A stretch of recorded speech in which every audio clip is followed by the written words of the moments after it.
নামাজে হয়তো ইমামতের ওই মুসাল্লায় আমাকে তোমরা আর পাবে না, তবে তিনটা নসিহত তোমাদের কাছে রেখে যাচ্ছি। তোমরা যদি এই তিনটা নসিহত পালন করতে পারো, এহকালীন এবং পরকালীন আল্লাহ তাআলা তোমাদের ইজ্জত সম্মান বাড়াই দেবে। কয়টা নসিহত? একটু করে বলেন। তিনটা নসিহত রাসূলের একেবারে জীবনের শেষ প্রান্তে। নাম্বার 1, আমার ভাইরা, গুনাহ হলো দুই প্রকার, একটা হলো সগীরা আর একটা হলো কবিরা।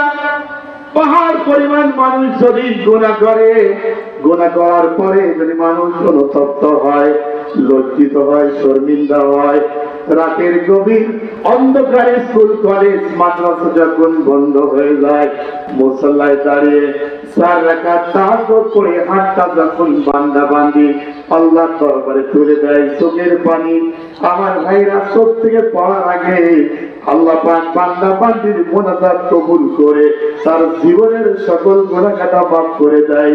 জোরে জোরে বলুন সুবহানাল্লাহ।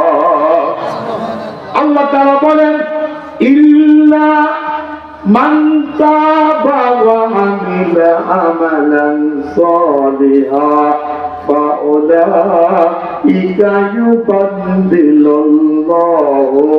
সাইয়্যাতিহিম হাসানাত। আমার বান্দা পাহাড় পরিমাণ, সমুদ্রের ফেনা পরিমাণ যদি গুনাহ করে, গুনাহ করার পরে সে অনুতপ্ত হয়, লজ্জিত হয়, শর্মিন্দা হয়, সে যদি আমার পথে ফিরে আসে, কোরআনের পথে ফিরে আসে, ইসলামের ছায়াতলে এসে যায়, চোখের পানি ছেড়ে দিয়ে আল্লাহর দরবারে ক্রন্দন করার আগে আমি শুধু তার গুনাহ মাফ করি না, ওই গুনাহকে নেকির দ্বারাই পরিবর্তন করে থাকি। জোরে জোরে বলুন সুবহানাল্লাহ। গুনাহকে কি করি? নেকির দ্বারাই পরিবর্তন করে থাকি। আল্লাহ যদি এটা করে দেয়, কারণ কিছু করার আছে? একটু জোরে বলেন।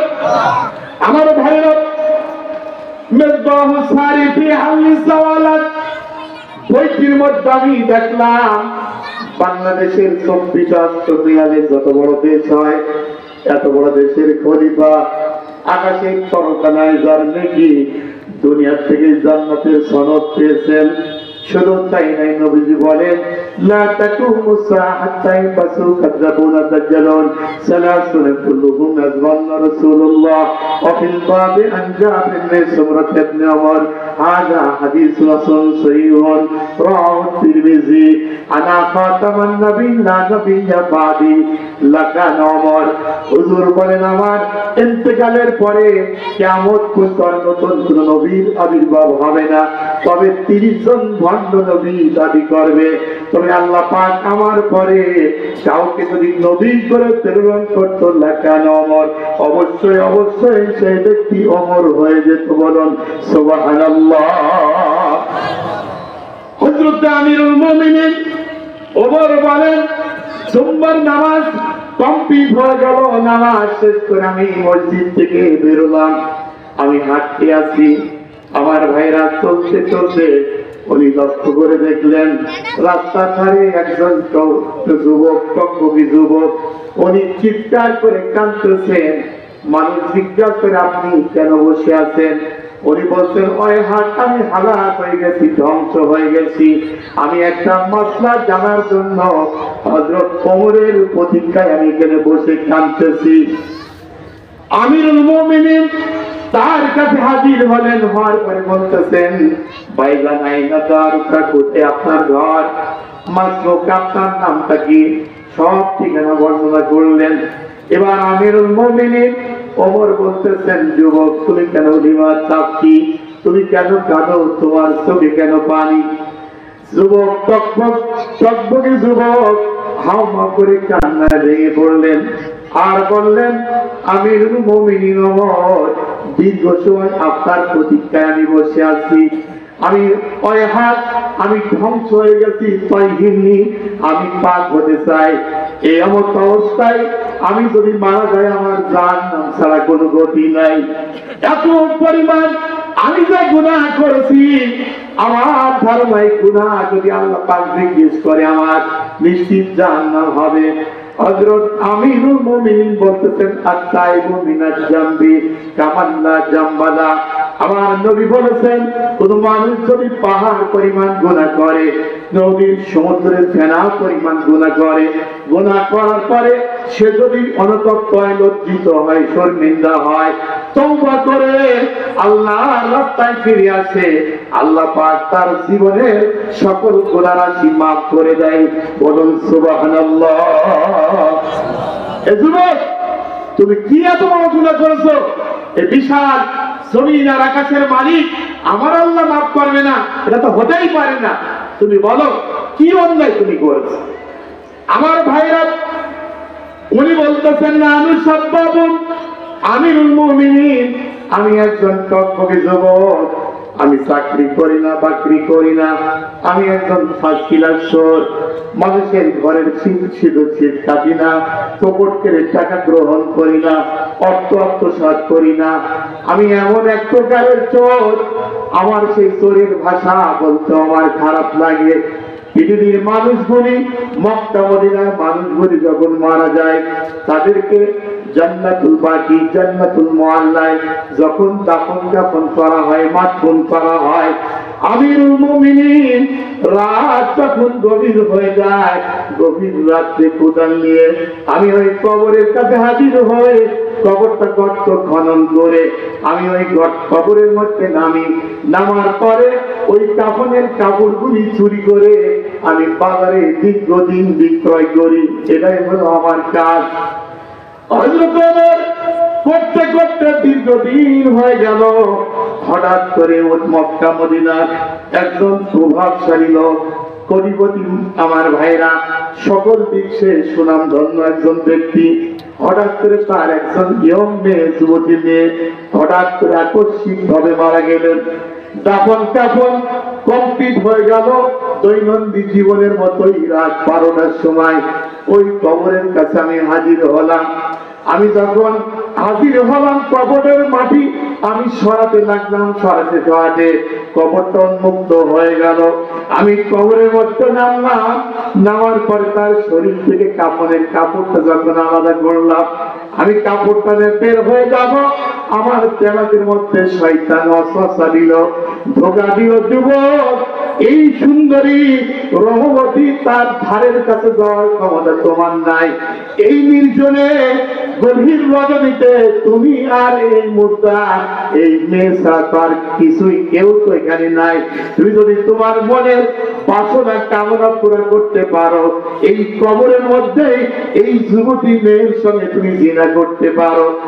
শয়তানের ধোঁকায় পড়ে, শয়তানের ওয়াসওয়াসায় পড়ে, নফসের যন্ত্রণা আমি বরদাস্ত না করতে পেরে আমিরুল মুমিনিন, আমি তো কাফন চুরি করছি রাতের গভীর অন্ধকারে, এই যুবতী মেয়ের সঙ্গে আমি এরকম নষ্টামি করেছি, খারাপ কাজ করেছি।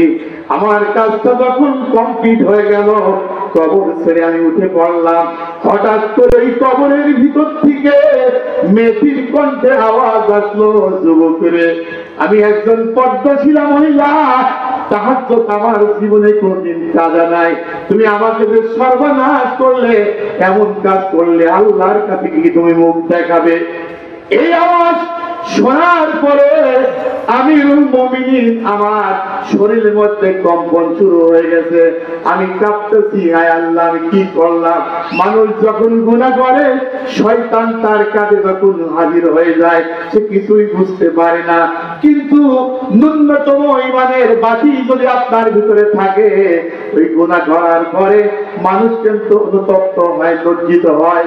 আরে আমার মতো একজন আলেম, আমি প্রথম কাতারের মুসল্লি, আমি একজন সুনাম বংশের একটা ছেলে, আমি কেন এই কাজ করলাম? এরকম অনুতপ্ত হয় কিনা ভাই? একটু বলে বলেন, হয় কিনা? আমার ভাইরা, এই ঘটনা শোনার সঙ্গে সঙ্গে আমিরুল মুমিনিন বলতেছেন, সুলতান তুমি দূরে চলে যাও, তোমার চেয়ে আমি দেখতে চাই না। আমার মনে হয় মক্কা মদিনার ভিতরে এমন পাবিষ্ট ব্যক্তি আছে কিনা। আমার তো ধারণা হচ্ছে এই মুহূর্তে আল্লাহ পাক প্রাকৃতিক দুর্যোগ তোমার উপরে নাযিল করবে, আর তোমার কাছে যদি থাকি অবশ্যই অবশ্যই সেই আযাব গজবে আমি ওমর গ্রেফতার হয়ে আমিও হালাক হয়ে যাব।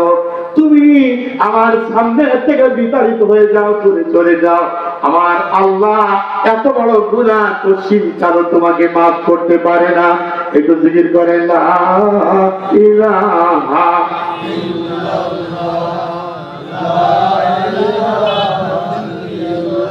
জোরে লা ইলাহা লা ইলাহা লা ইলাহা ইল্লাল্লাহ। হযরত আমিরুল মুমিনিন বলতেছেন, এক সপ্তাহ ধরে আমি তাকে ঘোরালাম, ওই লোকটি কেঁদেই যায়, মাঝে মধ্যে আমার কাছে আসে, আমি দুর্ভিত করে দিই, ছেড়ে দিই। এক পর্যায়ে আমার অন্তরের মধ্যে মায়া হলো। যুবককে বললাম, যুবক তুমি এক কাজ করো, আমার সঙ্গে চলো, আমি রাসূলের দরবারে তোমাকে নিয়ে যেতে চাই। রহমাতুল লিল আলামিন যদি আর সেই মালিকের কাছে তোমার জন্য আবদার করে, আমার বিশ্বাস আল্লাহ পাক তোমাকে মাফ করলেও করতে পারে। হযরত ওমর আমার ভাইরা পবিত্র ব্যক্তিকে নিয়ে রাসূলের দরবারে গেলেন। যাওয়ার পরে যুবক আমার কান্নায় ভেঙে পড়লেন, ঘটনাটি পেশ করলেন। পেশ করার পরে রহমাতুল লিল আলামিন উনি বলতেছেন, যুবক রে, তুমি আমার দরবার থেকে অতি দ্রুত দূর হয়ে চলে যাও। তুমি যে পাপের বিবরণ দিয়েছো, আমার আর আজিমের মালিক মাফ করবে কি আমার জানা নাই, তবে আমার বিশ্বাস হয় এখনই আল্লাহর আযাব গজব তোমাকে গ্রেফতার করবে। পাপ কিন্তু বাপকে ছাড়ে না, কথা ঠিক কিনা ভাই? কত মানুষ, কত বাহাদুর, যার ইশারায় কুষ্টায় একটা বাতিল হতো না। আজ তুমি কোথায়? এই জন্য সকল ক্ষমতার মালিককে একটু বলে বলেন কে? আল্লাহ তাআলা। সম্মানিত ভাইরা, রাসূল করিম সাল্লাল্লাহু আলাইহি ওয়াসাল্লামের দরবার থেকে একটি মানুষ যদি মাহরুম হয়ে যায়, তার কি আর কোনো আশা থাকে? একটু জোরে বলেন, থাকে? আমার ভাইরা, যুবক আমার বাড়িতে গেলেন, বাড়িতে যাওয়ার পরে কান্নায় ভেঙে পড়লেন। খাওয়া দাওয়া বন্ধ, পরিবার কেউ খাওয়া দাওয়া করাতে পারে না। আমার ভাইরা, যুবক এবার মনে মনে সিদ্ধান্ত নিল, আমি তো আল্লাহর এক বান্দা, আমার আল্লাহ আমার মালিক, আমি গুনাহ করছি সত্য কথা, তারপরও তো আমি তওবা করছি, আমার তওবার দরজা আল্লাহ তো খোলা রেখেছেন। উনি শুকনা কিছু খাবার, সংক্ষিপ্ত কিছু পানি নেওয়ার পরে সিদ্ধান্ত নিলেন, আমি পাহাড়ের উপরে থাকবো, আমার খাবার যদি শেষ হয়ে যায় রুকুই আমি পড়ে থাকবো, সিজদায় পড়ে থাকবো, যত সময় পর্যন্ত আল্লাহর পক্ষ থেকে মেসেজ না আসে, এ যুবক তুমি তোমার মাথা উঠাও, আমি আল্লাহ তোমার ক্ষমা করেছি, প্রয়োজন বোধে রুকু অবস্থায় নাকে আমি দুনিয়ার থেকে বিদায় নিব, তারপরও পাহাড় আমি ত্যাগ করব না। আমার ভাইরা, পদ্মার মা বোনেরা, যুবক আমার শুকনো খাবার, সংক্ষিপ্ত পানি নিয়ে পাহাড়ের চূড়ায় উঠে উনি সিজদায় পড়ে ক্রন্দন করে। কার কাছে? একটু জোরে বলেন। আল্লাহর কাছে কাঁদে। এক নয়, দুই নয়, কিতাবের মধ্যে আছে 40 দিন অতিবাহিত হয়ে গেল, তার খাবারগুলি শেষ হয়ে গেল, পানির সংকটে পড়ে গেল, খাবার খাই না, পানি নাই, জীবন দিতে উৎসর্গ করতে সে রাজি। এক পর্যায়ে আল্লাহ রাব্বুল আলামিন জিবরিল আমিনকে ডেকে বলতেছেন, জিবরিল তুমি দ্রুত আমার দোস্তের কাছে যাও, আমার বান্দা সে পাপ করেছে, তাদের কি হয়েছে, সে আজ 40টা দিন আমার কুদরতি পায়ে এমন ভাবে রুকু সিজদা করেছে, ক্রন্দন করেছে, আমার হাবিবকে বলে দাও রিজিকের মালিক আমি, ক্ষমা করার মালিক আমি আমার বান্দারে যখন মাফ করে দিলাম, আমার রাসূল কেন তাকে মাফ করতে পারবে না? বলুন সুবহানাল্লাহ।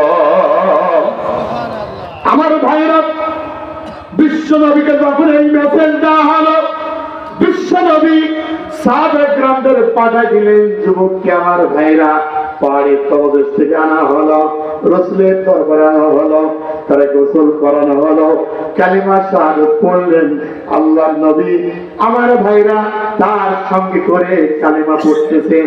এমন অবস্থায় সূরা ফুরকানের আয়াত নাযিল হয়ে গেল। সকলে পড়েন, ইল্লা মান তাবা ওয়া আমিলা আমালান সালিহা ফাউলাইকা ইউবাদদিলুল্লাহু সাইয়্যাতিহিম হাসানাত। ঘোষণাকার আল্লাহু রাব্বুল আলামিন বলেন, নবী গো, কোন মানুষ আল্লাহর বান্দা বান্দি পাহাড় পরিমাণ যদি গুনাহ করে, গুনাহ করার পরে সে যেন তপ্ত হয়, লজ্জিত হয়, শর্মিন্দা হয়, চোখের পানি ছেড়ে দিয়ে আমার কুদরতি পায়ের উপরে পড়ে যায়, সিজদায় পড়ে যায়, আমি আল্লাহ পাক তারে ক্ষমা করি না। শুধু ক্ষমাই করি না, তার অতীতের সকল গুনাহগুলি আমি আল্লাহ নেকির দ্বারাই পরিবর্তন করে থাকি। জোরে জোরে বলুন সুবহানাল্লাহ। আমার ভাইরা, রাসূল আমার বিদায় নিবেন, এমন অবস্থায় সাহাবায়ে কেরামদের স্ত্রীদের ডাকলেন, আহলে বায়াতদের ডাকলেন। ডাকার পরে তাদেরকে নসিহত করলেন তিনটা। ও আমার আহলে বায়াত, আমার স্ত্রীরা, আমার সাহাবীরা, তোমরা ভালো করে শোনো। আল্লাহ পাক সকল গুনাহ ক্ষমা করবেন, মাফ করবেন, একটা গুনাহ শুধু মাফ করবেন না। আমি ইন্তেকালের পরে এই গুনাহটা যেন আমার উম্মত কেউ না করে। আল্লাহু রাব্বুল আলামিন সূরাতুন নিসা 15 নম্বর আয়াত নাযিল করে রাসূলকে জানালেন। সকলে পড়ে, ইন্নাল্লাহা লা ইয়াগফিরু আন ইউশরাকা বিহি ওয়া ইয়াগফিরু মা দুনা যালিক। ঘোষণাকার আল্লাহু রাব্বুল আলামিন হাবিবকে বলেন, হাবিব, বান্দা বান্দির সকল অপরাধ পাপাচার যাই করুক না কেন, সে যদি তওবা করে আল্লাহ তারে ক্ষমা করবেন। কিন্তু কি যদি আল্লাহর সঙ্গে শিরিক স্থাপন করে, আল্লাহর সমকক্ষে কাউকে দাঁড় করায়, এই শিরিকের গুনাহ আমার আল্লাহ পাক কোনদিন মাফ করবেন না, মাফ করবেন না। কথা ঠিক কিনা? সংক্ষিপ্ত আমি একটা উদাহরণ দিলে আপনারা ক্লিয়ার হবেন। আমরা সংসার জীবন করি, স্ত্রী ভালোবাসার পাত্র। আমার ভাইরা, রাসূল করিম সাল্লাল্লাহু আলাইহি ওয়াসাল্লাম বলেন, যাদের দাম্পত্য জীবনে স্বামী স্ত্রীর ভিতরে ভালোবাসা, প্রেম, প্রীতি আছে, ওই ঘরটি জান্নাতের শাখা। সম্মানিত ভাইরা, এই জন্য এই স্ত্রী স্বামী দৈনন্দিন জীবনে চলতে গিয়ে একজন আরেকজনের সঙ্গে একটু তানাজা হয়, ঝগড়া হয়, কাটাকাটি হয়, কথাবার্তা হয়, অনেক কিছুই হয়, হয় কিনা ভাই? আবার ছোটখাটো ভুল ভ্রান্ত মাফ করে দিয়ে আবার তাদের দাম্পত্য জীবন টিকিয়ে রাখার জন্য চেষ্টা করে স্বামী, স্ত্রীও করে। কিন্তু এমন কিছু অপরাধ আছে যেই অপরাধ গুলি করলে ক্ষমার অযোগ্য। কথা ঠিক কিনা? আমার ভাইরা, হুজুর বলেন, عن عبادة بن صامت رضي الله تعالى عنه قال قال النبي صلى الله عليه وسلم لا تشركوا بالله شيئا وإن كنتم حرمتم صليتم أقيموا الصلاة وآتوا الزكاة وأمرون بالمعروف وتنهون عن المنكر إلى آخر الحديث رواه البخاري। আল্লাহর হাবিব বলেন, বান্দা, ও বান্দা বান্দি, তুমি ভালো করে শোনো, আল্লাহর সঙ্গে তুমি শিরিক করবে না, আল্লাহর সম্পর্কে সমকক্ষে কাউকে দাঁড় করাবে না। ওয়াইন কুতিতুম হুররিতুম, যদি তোমাকে কতল করে দেওয়া হয়, সুলাই করে হত্যা করা হয়, আগুনে পুড়িয়ে ভস্ম করা হয়, তারপরও আল্লাহর সমকক্ষ আর কাউকে দাঁড় করানো যাবে না, যাবে না। ঘোষণা কার? একটু জোরে বলে। আল্লাহ তাআলা স্ত্রী হাজার অপরাধ করেছে, আপনি ক্ষমা করেছেন। আমার এক মামা ছিল, তার নাম কেদার পাগল, মাথার তার ছিল। একটু যদি আপনি এত বাহাদুর, একটু যদি এদিক ওদিক করে দেয়, আপনার খবর সব শেষ। কথা ঠিক কিনা? কেউ আপনাকে মূল্যায়ন করে না, শেয়ার দেবে না, সালাম কালাম দেবে না, আপনার নাম পাগলে পরিণত হবে। কথা ঠিক কিনা? আমার মামা কেদার পাগল, উনি বিবাহ করেছেন, একটা মেয়েও আল্লাহ পাক তাকে দিয়েছেন। সম্মানিত ভাইরা, তার বাড়িতে একটা কাজের রাখাল, সেই রাখালের নাম আব্দুল সুবহান। নামটা সুন্দর। পাগলের সুযোগে 3-4 লোকের দিকে আল্লাহ তাকাবেন না, যে প্রতিবেশী যদি আমার প্রতিবেশী তার সংরক্ষণ করার তাই দায়িত্ব আমার, কিন্তু আমি সক্ষম সংরক্ষণ না করে পক্ষান্তরে যদি তার ক্ষতি করার চেষ্টা করি, তার ইজ্জতের উপরে হামলা করার চেষ্টা করি, কিয়ামতের ময়দানে আল্লাহ তাআলা আপনার দিকে তাকাবেন না। এই রাখাল পাগলের সুযোগ নিয়ে গোপনে সম্পর্ক তৈরি করছে তার স্ত্রীর সঙ্গে। পাগল কি জন্য যেন ঘরের মধ্যে প্রবেশ করে দেখছে এই অবস্থা। ও পাগল হতে পারে, ও বাইরে এসে বলছে, স্ত্রী আমি তোমাকে সব মাফ করতে পারি, তুমি আমার সমকক্ষ আরেকজন পর পুরুষকে দাঁড় করিয়েছো, তোমাকে তালাক দিলাম, 1 তালাক, 2 তালাক, 3 তালাক, তোর বাপকে তালাক দিলাম, তোর গ্রাম তালাক দিলাম, তোর দেশ তালাক দিলাম, তোর মক্কা ঘর তালাক দিলাম। কথা ঠিক কিনা? এই জন্য আল্লাহ পাক বলেন সব গুনাহ আমি মাফ করবো, কিন্তু আল্লাহর সমকক্ষ জমিনের মালিক আল্লাহ, আকাশের মালিক আল্লাহ, অক্সিজেনের মালিক আল্লাহ। আমরা যা দেখি আর যা দেখি না সব জিনিসের মালিককে, আমার আপনার মালিককে। আর সেই আল্লাহর সমকক্ষ আর কাউকে দাঁড় করাবেন ক্ষমতাবান মনে করবেন, ছেলেদের মালিক অমুক সাহেব, মেয়েদের মালিক অমুক, রিজিকদার মালিক অমুক, চাকরি আমাকে খেতে দেয়, এরকম শিরকি গুনাহ যদি আমরা করি মাফ করবেন নাকি? একটু করে বলেন। আমার ভাইরা, কোরআনে কারীম আমি অহংকার করে বলছি না, আমি আমার 47 বছর বয়সে 3 বার সূরাতুল ফাতিহা থেকে নাস পর্যন্ত আমি শুধু তেলাওয়াত করি না। আপনারা জানেন, বাজারে গেলে একটা সিঙ্গাড়া যদি ক্রয় করেন, আপনি সিঙ্গাড়াটা দেখে শুনে ক্রয় করেন, সিঙ্গাড়াটা গরম না পচা। আপনি যদি একটু জিলাপি ক্রয় করেন, জিলাপি নরম না গরম। দুনিয়ার প্রত্যেকটা জিনিস তাকিদ করে মানুষ করার চেষ্টা করে জাতির ভাগ্য পরিবর্তন করার জন্য। যে কিতাবটা নাযিল করেছেন, কিতাবটার নাম কি? একটু জোরে বলেন। আল কোরআন। পৃথিবীতে এমন কোন গ্রন্থ নাই, এমন কোন বই নাই আপনি একটি শব্দ পড়লে আপনার আমলনামায় 10টা নেকি বরাদ্দ হবে। আছে ভাই? আল্লাহ পাক বলেন, হযরত আব্দুল্লাহ ইবনে মাসউদ বলেন, আন আব্দুল্লাহ ইবনে মাসউদ ক্বালা আলিফ লাম মিম বাল আলিফু হারফুন ওয়াল মিমু হারফুন। কোন আল্লাহর বান্দা বান্দি যদি একবার আলিফ শব্দ বলে তার আমলনামায় 10টা নেকি বরাদ্দ হয়। কেউ যদি মিম বলে 10টা নেকি, লাম যদি বলে 10টা নেকি, 30টা নেকি সে পেয়ে যাবে। পৃথিবীতে 200 টাকা টাওয়ার আছে বলে আমার জানা নাই। সৌদি আরবের দুবাইতে একটা টাওয়ার আছে 163 তালা। আল্লাহ পাক বলেন, এই কোরআন যারা পড়বে, কোরআন বোঝার জন্য চেষ্টা করবে, কোরআন অনুযায়ী ব্যক্তি পরিবার সমাজ নষ্ট করার জন্য চেষ্টা করবে, কিয়ামতের ময়দানে ওই বান্দা বান্দিকে আল্লাহ ডাকবে, ডাকার পরে বলবে, ইকরা ওয়ারতাকি, ও আল্লাহর বান্দা বান্দি তুমি কোরআন অনুযায়ী ব্যক্তি পরিবার সমাজ নষ্ট করার শব্দ দেখেছিলে, এই কোরআন মানার চেষ্টা করেছিলে, তুমি কোরআনে কারিমের একটি আয়াত তেলাওয়াত করো আর একটা অতিক্রম করো।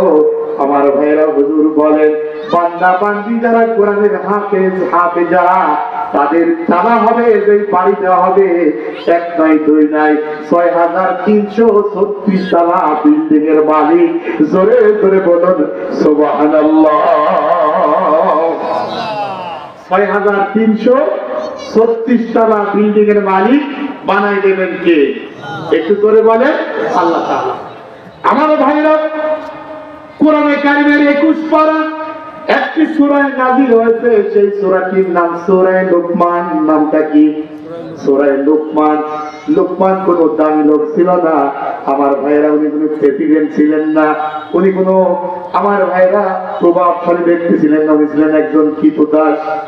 এই কৃতদাস হলে হবে কি, উনি 100-র উপরে নসিহত পেশ করেছেন। এই নসিহত গুলি আল্লাহ পাক খুশ করেছেন, পছন্দ করেছেন। এই জন্য লোকমান একজন দুর্বল কৃতদাস হওয়ার পরও আল্লাহ পাক তার নামটা স্মরণীয় বরণীয় করে একটা সূরা নাযিল করেছেন, নাম হলো লোকমান। নামটা কি? লোকমান। হযরত লোকমান আলাইহিস সালাম তার কলিজার টুকরা সন্তানদের থেকে বলতেছেন, বাবা শোনো, ইন্না শিরকা লাযুলমুন আযীম। এ আমার বৎস, এবার কলিজার টুকরা সন্তান, আমি তোমাকে নসিহত করছি, কোন অবস্থাতেই আমার আল্লাহর সঙ্গে শিরিক করা যাবে না, আল্লাহর সঙ্গে অংশীদারিত্ব করা যাবে না। আমি তোমার বাবা, তোমার উপরে নসিহত করছি। বলুন সুবহানাল্লাহ। এখন বাবাদের সন্তানদের ভালো ভালো নির্দেশনা দেওয়ার দরকার আছে না নাই? একটু জোরে বলেন আছে না নাই?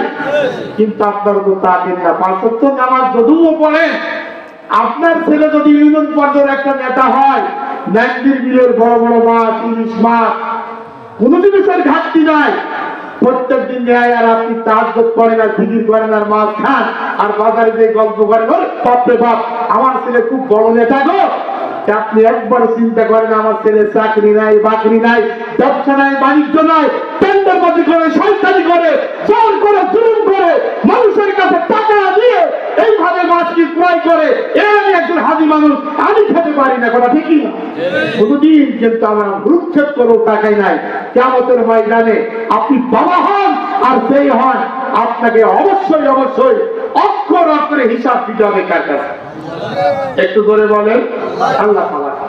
আমার ভাইরা, বিশ্ব নবী মৃত্যুর সম্মুখীন 3টা নসিহত পেশ করলেন। তার মধ্যে 1 নম্বর, পৃথিবীর মানুষ সম্প্রদায়, আল্লাহর সমকক্ষ আমার ভাইরা, জীবনের কোন জায়গায় আল্লাহর সঙ্গে শিরক করা যাবে না। আল্লাহ পাক কোরআনে কারীমের পাতায় পাতায় সূরাতুল কাহাফ 26 নম্বর আয়াত আল্লাহ বলেন, সকলে বলেন, ওয়ালা ইশরিকু ফি হুকুমিহি আহাদা। আল্লাহর হুকুমের সাথে কোন কারোর হুকুমকে তার করানো যাবে না। ঘোষণা কার? একটু জোরে বলেন, ঘোষণা কার? আল্লাহ তাআলা। নাম্বার 2, 3টা নসিহতের ভিতরে 2 নম্বর, আমার ভাইরা, রাসূল করিম সাল্লাল্লাহু আলাইহি ওয়াসাল্লাম 2 নম্বর নসিহত করেছেন, হে ধনাত্ম ব্যক্তি, তোমাদের অধীনস্থ, তোমার স্ত্রী, তোমার ছেলে মেয়ে, তোমার রাখাল, তোমার হাউস ড্রাইভার, তোমার কর্মচারী, রাত দিন 24 ঘন্টা যারা জোন পাঠ দেয়, তাদের সঙ্গে ভালো আচরণ করতে হবে। ঘোষণা কার? একটু জোরে বলেন। আগে বাজারে গরু ছাগল যেমন বিক্রয় হয়, ওই যুগে মানুষ বাজারে গরু আর ছাগলের মতো বিক্রয় হতো। গরু আর ছাগলের মতো যখন বিক্রয় হতো, যখন মানুষ আল্লাহকে রব বাদ দিয়ে একজন মানুষ আর একজন মানুষকে রব মানে, একজন মানুষ যখন তেল দিতে মারতে মারতে প্রেসিডেন্টকে আমার ভাইরা আল্লাহর জায়গায় দাঁড় করা হয়, তখন ওই মানুষগুলি ছাগল আর বকরির মতো হয়ে যায়। কথা ঠিক কিনা? সম্মানিত ভাইরা, আওয়াম মালাকা আইমানুহুম, আগের যুগের দাস দাসী এটা জায়েজ ছিল। সম্মানিত শুনি, এই আপনার অধীনস্থ যে লোকগুলি আছে, তাদের সঙ্গে ভালো আচরণ করার নির্দেশনা কে দিয়েছেন? একটু করে বলেন। আল্লাহ তাআলা দিয়েছেন। 3টা জায়গায় আপনার ঘনিষ্ঠ স্ত্রীর কাছে সাক্ষাৎকার নেবেন গোপনে, দেখবেন বেশিরভাগ এগেইনস্টে আপনার কথা বলবেন না। উনি যদিও আপনারা খুব প্রশংসা করেন, নারাই তাকবীর দেন, উনি লোক হিসাবে কত ভালো না। কোন স্ত্রী সহজে স্বামীর প্রতি ঈমান আনতে চায় না, স্বামীর প্রশংসা করতে চায় না। কারণ অনেক স্বামী, অধিকাংশ স্বামী স্ত্রীর উপরে জুলুম করে, স্ত্রীর উপরে অত্যাচার করে, এত রাত দিন 24 ঘন্টা সে তার সংসার নিয়ে কাজ করে, তারপরে সে মূল্যায়ন পায় না। এরকম আছে না নাই? একটু জোরে বলেন, আছে না নাই? আপনার বগুড়াতে এক হুজুর আছে, মুফতি ফজলুর রশিদ, খুব বড় মাপের উনি একজন আলোচক। উনি বলছেন, ফারুকী সাহেব, আপনার বয়স আর আমার ওয়াজের বয়স। রাসূল করিম সাল্লাল্লাহু আলাইহি ওয়াসাল্লাম তার স্ত্রীরা রাসূলকে কখনো স্বামী বলতেন না, হুজুর বলতেন। কি বলতেন? হুজুর। সাধারণ লোকের কাছে হুজুর অসহজ, অত্যন্ত সহজ, কিন্তু স্ত্রীর কাছে হুজুর হওয়া সহজ না কঠিন? কারণ আপনার গোপন কথাও জানে, প্রকাশ্যে যে বিষয়গুলি সেটাও জানি। এই জন্য নবীজি বলেছেন, কোন স্ত্রী যদি স্বামীর পক্ষে সাক্ষ্য দেয়, আমার স্বামী ভালো, লোকটির জন্য জান্নাত। বলুন সুবহানাল্লাহ। আমার ভাইরা, রাসূল করিম সাল্লাল্লাহু আলাইহি ওয়াসাল্লাম, আমার ভাইরা, তার স্ত্রী খাদিজাতুল কুবরা রাদিয়াল্লাহু খাদিজাতুল কুবরা রাসূল সম্পর্কে সাক্ষ্য দিয়েছে, কথা ঠিক না? হযরত যায়েদ বিন হারিস তার গোলাম রাসূল সম্পর্কে সাক্ষ্য দিয়েছে। তার বন্ধু আমার ভাই আবু বকর সিদ্দিক উনি এক বাক্যে কালেমা পড়ে মুসলমান হয়েছেন, বলুন সুবহানাল্লাহ। সম্মানিত ভাইরা, এই জন্য আমাদের নিকটত্ব, আমাদের যারা কর্মচারী রাখা, এদের সঙ্গে আমাদের ভালো আচরণ করতে হবে। কিয়ামতের ময়দানে তিন শ্রেণীর লোকের দিকে আল্লাহ পাক নজর করে তাকাবেন না। কয় শ্রেণী? এক নম্বর আল মান্নান, যারা দান করার পরে খুঁটা দেয়, দান করার পরে কি খুঁটা দেয়, এদের দিকে আল্লাহ পাক তাকাবেন না। দুই নম্বর, যারা অহংকার করে কাপড় পরিধান করে টাকনুর নিচে, তাদের দিকে আল্লাহ পাক তাকাবেন না। নাম্বার 3, যারা প্রতিবেশীকে কষ্ট দেয়। আমার ভাইরা, হুজুর বলেন ইজা পাবিকা মারকাতুন ফাসির মাওহা, তোমার অনেক প্রতিবেশী আছে, রাজনৈতিক কারণে তাদের উপর তুমি কষ্ট দিও না, কারণ তুমি যদি মারা যাও ওরাই তোমাকে কাজে করে গোরস্থানে নিয়ে যাবে, ওরাই তোমার জানাজা করবে, ওরাই বিসমিল্লাহ বলে তোমার কবরে মাটি দেবে, ওরাই তোমার জন্য দোয়া করবে। এই জন্য সামান্য কারণে কোন প্রতিবেশীকে কষ্ট দেওয়া যাবে না, কথা ঠিক কিনা?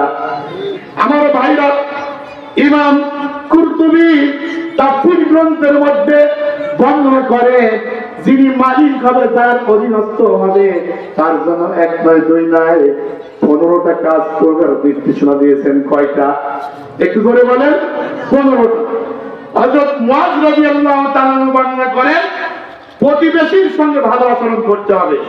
সে যদি ঋণ চায়, তাকে ঋণ, যদি টাকা থাকে ঋণ দেওয়ার জন্য আপনি চেষ্টা করবেন। নাম্বার 3, সে যদি অভাবী হয় তার অভাব মোচন করার জন্য চেষ্টা করবেন। অনেক লোক আছে 1 বছরের মানে ইলিশ মাছ ফ্রাই করতে পারে না, আমার ভাইরা গোশত ফ্রাই করতে পারে না। হুজুর বলেন তুমি যখন গোশত রান্না করে একটু পানি বেশি দাও, তোমার প্রতিবেশী যে তোমার জন্য দোয়া করবে, জানাজায় যাবে, একটু শোরবা একটু ঝোল দিলেও তাকে দিবে, ও তোমার জন্য চোখের পানি ছেড়ে দিলে মুসাল্লায় বসে তোমার জন্য প্রাণ করে দোয়া করবে, কথা ঠিক কিনা? আপনারা কি বিরক্ত বোধ করছেন? কষ্ট পাচ্ছেন? প্রধান বক্তা আসুন। আপনারা আমার আপনজন, আমি তো প্রত্যেক বছর কথা বলি। আসলে বক্তার জন্য 3টা জিনিস হলো লাইট, মাইক, শ্রোতা। জনগণ না হলে কথা বলা কষ্ট হয়। এই জন্য কর্তৃপক্ষ, স্বেচ্ছাসেবক যারা আছেন, আমি দৃষ্টি আকর্ষণ করছি প্রধান বক্তাকে দ্রুত মঞ্চে আনেন। সম্মানিত ভাইরা, এই জন্য 3টা জিনিস রাসূল করিম সাল্লাল্লাহু আলাইহি ওয়াসাল্লাম মৃত্যুর আগ মুহূর্তে ওসিয়ত করতেন। 1 নম্বর, কোন অবস্থাতেই শিরিক করা, একটু জোরে বলেন, শিরিক করা যাবে না। নাম্বার 2, প্রতিবেশীর সঙ্গে খারাপ আচরণ করা যাবে না। নাম্বার 3, as-সালাত। রাসূল মৃত্যুর টাইমে ঘোষণা করলেন, সাবধান সাবধান, তোমরা নামাজ সম্পর্কে সচেতন। কিয়ামতের ময়দানে সর্বপ্রথম প্রত্যেকটা মুমিন বান্দা বান্দীকে হিসাব দেওয়া হবে, নামাজের হিসাব দেওয়া হবে। কি হিসাব? নামাজের হিসাব। যার নামাজ ঠিক তার সব ঠিক। আমার ভাইরা, হযরত মূসা আলাইহিস সালামের জামানায় একজন মহিলা শয়তানের ধোঁকায় পড়ে নফসের অসহায় সে জিনা করেছিল। কি করছে? জিনা। জিনা করার পরে তার পেটের মধ্যে সন্তান এসেছিল। আমার ভাইরা, মহিলাটি চিন্তা করলেন, আমি তো অপরাধ করেছি, জিনা করার পরে আমার গর্ভে সন্তান, আমার তো বিবাহ হয় নাই, এই সন্তান যদি ডেলিভারি হয় আমি মুখ দেব কোন কায়দায়? আমার ভাইরা, যে কোনো কায়দায় এই মহিলা তার পেটের সন্তানকে হত্যা করেছে। মারাত্মক 2টা কবিরা গুনাহ। 1 নম্বর জিনা, 2 নম্বর একটা জীবিত মানুষকে হত্যা করার পরে তার মনের মধ্যে ছটফট শুরু হয়ে গেছে, আরে আমার দ্বারাই এমন অপরাধ হয়ে গেল, গুনাহ হয়ে গেল। জামানার পয়গম্বর মুসার কাছে আমার যেতে হবে, আল্লাহ পাক আমাকে মাফ করবেন কিনা আমার একটু জানার বিষয়। আমার ভাইরা, গোপনে পর্দার আড়ালে মিন ওয়ারাইল হিজাব, রাতের গভীর অন্ধকারে মুসা পয়গম্বরের বাড়িতে ধন্না দিলেন। মহিলাটি পর্দার আড়াল থেকে পয়গম্বর মুসাকে বলতেছেন, ওগো জামানার পয়গম্বর মুসা, অমুক এলাকায় আমার বাড়ি, আমি একজন যুবতী মেয়ে, শয়তানের ধোঁকায় নফসের অসহায় আমি নফস কন্ট্রোল না করতে পেরে আমি জিনা লিপ্ত হয়েছি। ওই জিনার মাধ্যমে আমার পেটে একটা সন্তান ভূমিষ্ঠ হয়েছিল, এই সন্তানকেও আমি হত্যা করেছি, এই জন্য মারাত্মক গুনাহ করেছি। আমার মনে হয় এমন অবস্থায় যদি মারা যায়, আকাশের মালিক আমাকে মাফ করবে, আমার জানা নাই। হযরত মূসা আলাইহিস সালাম সাংঘাতিক রাগী মানুষ ছিলেন। পৃথিবীতে যত স্বৈরা শাসক এসেছেন তার মধ্যে অন্যতম ফেরাউন। আমার ভাইরা, আর এই ফেরাউনকে টাইট করার জন্য, দুনিয়া থেকে উৎখাত করার জন্য, তার মোকাবেলা করার জন্য যে নবীকে প্রেরণ করা হয়েছে, সেই পয়গম্বরের নাম হলো মূসা। কোরআনে কারিমের মধ্যে 1 নয় 2 নয় ৭২ বার তার নাম স্মরণ করা হয়েছে। বলুন সুবহানাল্লাহ। কয়বার স্মরণ করা হয়েছে? ৭২ বার। আমার ভাইরা, কিতাবের মধ্যে আসতেছেন হযরত মূসা যখন রাগান্বিত হয়ে যেতেন, মাথার চুলগুলি দাঁড়িয়ে যেত, তার মাথার থেকে পাপড়িগুলি টুপিগুলি খুলে পড়তো। সাংঘাতিক করে রাগী মানুষ ছিলেন। আমার ভাইরা, মহিলাটি যখনই আবদার করলেন, শোনার সঙ্গে সঙ্গে মূসা আলাইহিস সালাম তার কাছে সবসময় শক্ত লাঠি থাকতেন। উনি বসেছিলেন, দাঁড়ায় পড়লেন, দাঁড়ায়ের সঙ্গে সঙ্গে চোখটা জুড়ি পাতায় না ওর চেহারা লাল বর্ণ হয়ে গেল। চিৎকার দিয়ে বলতেছেন, মহিলা অতি দ্রুত আমার এরিয়া তুমি ত্যাগ করো। তুমি কি রাখো? তুমি একজন মানুষ হত্যা করেছো, আকাশের মালিক তোমাকে মাফ করবে না, মাফ করবে না। এই বলে আমার ভাইরা দূর দূর করে মহিলাকে বিদায় করে দিল। মহিলাটি কাঁদতে কাঁদতে বিদায় হয়ে যায়। আল্লাহ পাক বলেন, বান্দা বান্দির চোখের পানিটা আমার আল্লাহর কাছে অত্যন্ত প্রিয়।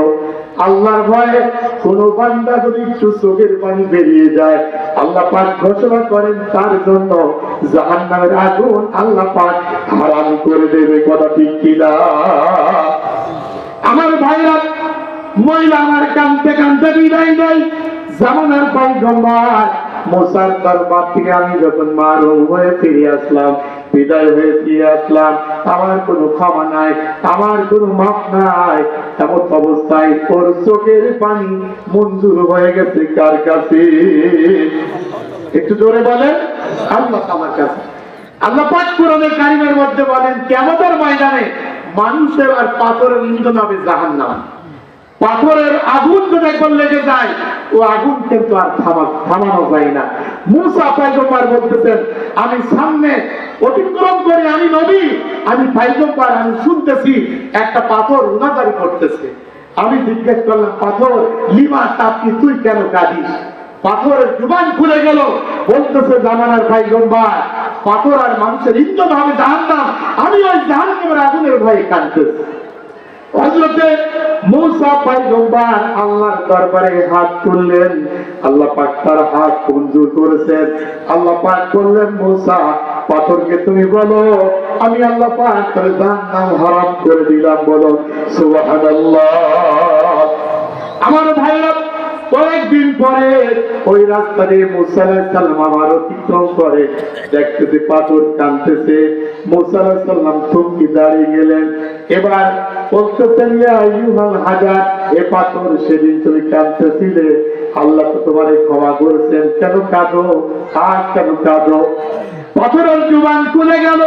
পাথর বলতেছেন, পয়গম্বর, কাঁদলে আমার অন্তর পরিষ্কার হয়, কাঁদলে আল্লাহ রাজি হয়, কাঁদলে জান্নাত পাওয়া যায়। সেদিন কেঁদেছিলাম, জাহান্নামের ভয় আমি আর কাঁদা বন্ধ করবো না। কিয়ামত পর্যন্ত কাঁদবো আমার আল্লাহকে হাত করার জন্য। জোরে জোরে বলুন সুবহানাল্লাহ। আমার ভাইরা, মেয়েটি যখন কাঁদতে কাঁদতে বিদায় হয়ে যায়, চোখের পানি আল্লাহর দরবারে মঞ্জুর হয়ে গেছে।